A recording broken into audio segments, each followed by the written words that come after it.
ఆయన పులి అని చెప్పి ఆయన మాట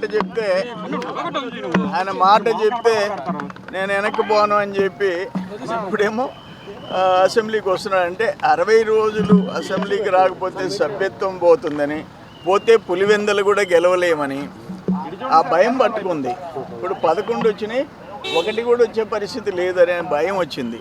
అందుకని ఇప్పుడు వస్తున్నాడు. అది మేము కోరుకునేది ఏంటంటే ఒకరోజు సంతకం చేసి 60 రోజులు ఎగ్జామ్షన్ తీసుకొని మళ్ళీ ఎగ్గొట్టొద్దు, రా మంచి బాలుడిలాగా స్కూల్కి రా.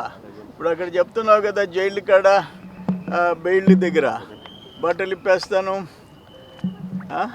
ఇది మేము అసలు ఒకటి కోరుతా నేను హోంమంత్రిని, ఆ బట్టలు ఇప్పేసే వాళ్ళకి ఏదైనా ప్రత్యేక చట్టం దేమని. నెల్లూరులో ఒక ఆయన కాకి బట్టలు ఇప్పుతాను, నడి రోడ్డు పట్టపొగలు అన్నాడు. ఈయనేమో ఇక్కడ బట్టలు ఇప్పుతా అన్నాడు, అయితే టైం చెప్పలే, పొగల రాత్రే చెప్పలే. అట్లయిపోయింది రాజకీయ వ్యవస్థ. దురదృష్టం. అది అసలు ఎట్లా వస్తుందని, ఫ్లోర్ లీడర్వి నువ్వు ఒక ఫ్లోర్ లీడర్వి, ప్రతిపక్ష హోదా ఎట్లొస్తుంది? ఆడ ఒక చట్టం ఉంది. నువ్వేమన్నా స్పెషలా? నువ్వు నీ పర్సనాలిటీ చూసి ఇవ్వాలనా? నాకు అర్థం కాలే. మీరు 18 సీట్లు వచ్చి ఉంటే డెఫినెట్గా ఆటోమేటిక్గా ప్రతిపక్ష హోదా వస్తుంది. లేనప్పుడు నువ్వు ఫ్లోర్ లీడర్వి, ఒక పార్టీకి లీడర్వి, అక్కడ ఎమ్మెల్యేస్కి. అది ఆయన అంత దురాశ పనికిరాదు.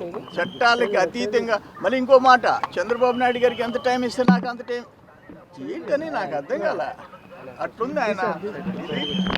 డెఫినెట్గా మేము ఒక పద్ధతి ప్రకారం, మా స్పీకర్ కానీ పద్ధతి ప్రకారం పోతాం.